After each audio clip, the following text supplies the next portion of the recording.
Televangelist Brad Shockley did an awesome segment on Let the Bible Speak TV, which I'm sure is very educational. So let's look at his intellectual defense of creationism. People are fascinated with dinosaurs. From a very young age, we are amazed by these magnificent creatures. People are in awe of these awesome reptiles, and questions abound.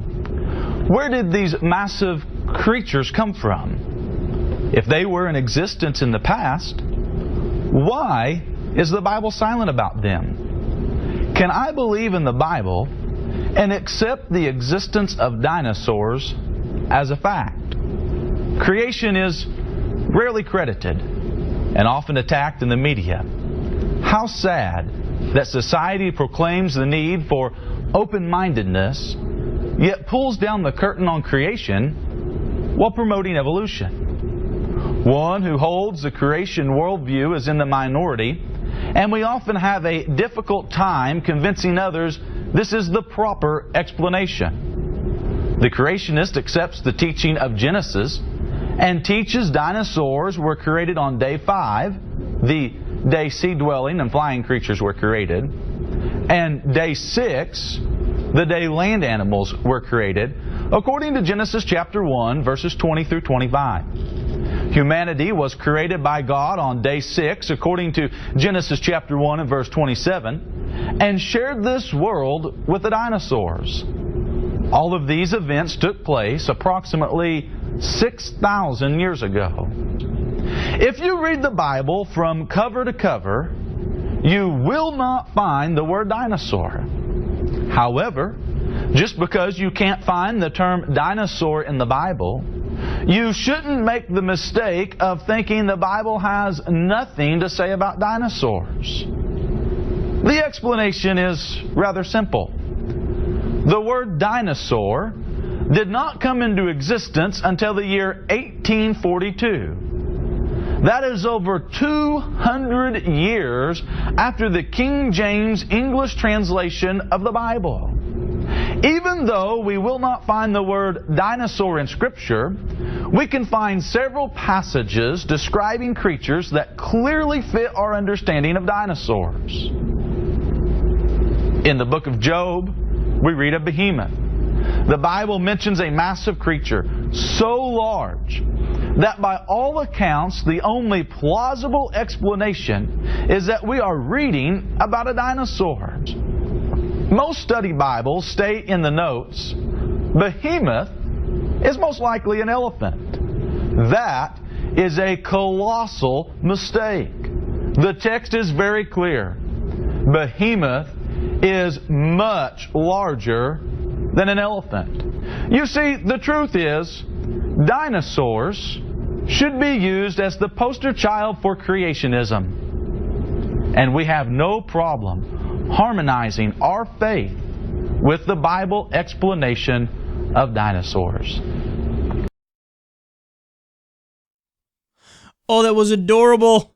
That was so adorable. My favorite is at the end of the speech, he gives that face like he absolutely nailed it, just like George W. Bush used to do after he didn't make any sense and contradicted himself and used words that don't fit in context. And he's like, he really was proud of himself after that.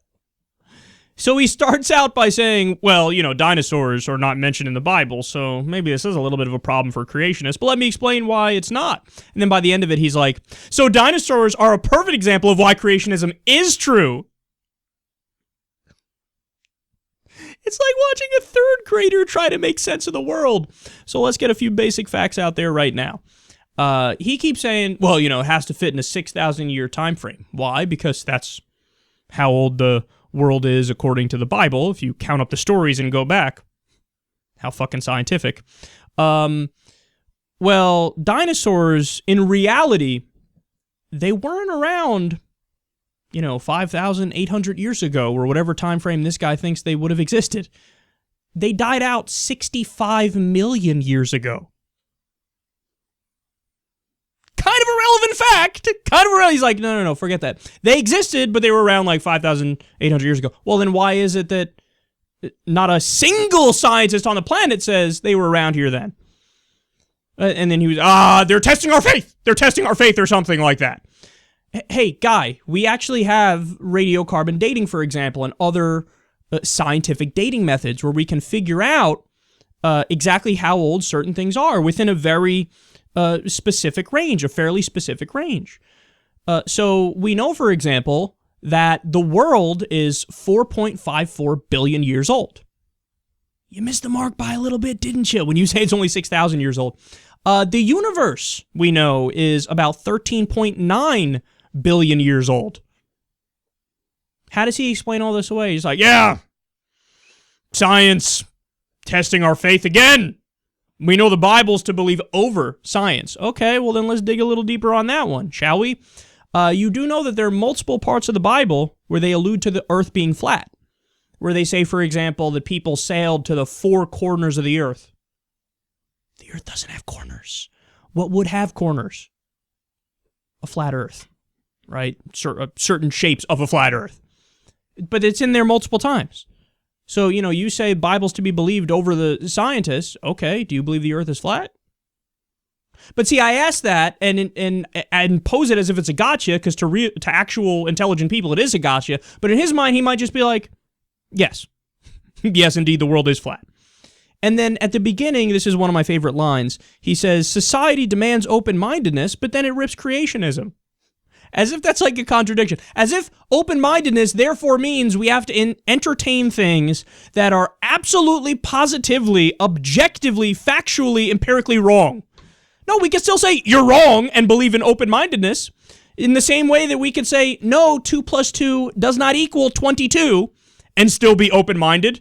You can reject things which are not true and still believe in open-mindedness. That doesn't mean you have to accept false answers to believe in open-mindedness. And he goes on to say at other parts of the clip that the Bible has references to behemoths in there and dragons. Therefore, those were dinosaurs. End of conversation. So creationism is true because they alluded to dinosaurs, and we can account for dinosaurs existing and being around at the same time as people. His logic makes less than no sense, if that's possible. I like how he just asserts behemoth is obviously significantly bigger than an elephant. But you just said that. Just because you said it doesn't mean it's true. Behemoth is bigger. Why? Because I say so. That's my opinion, but I'm going to state it as if it's a fact.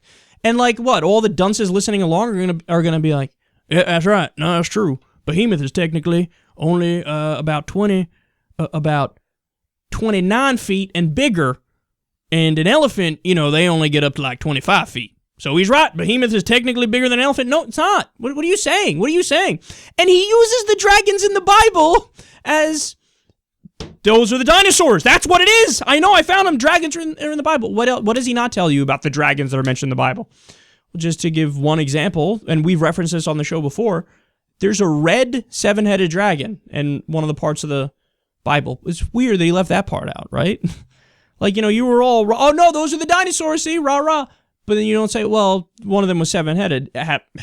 Do we have evidence of 7-headed dragons that have existed, throughout time? No, we don't, because those are made up. Just like the rest of the Bible.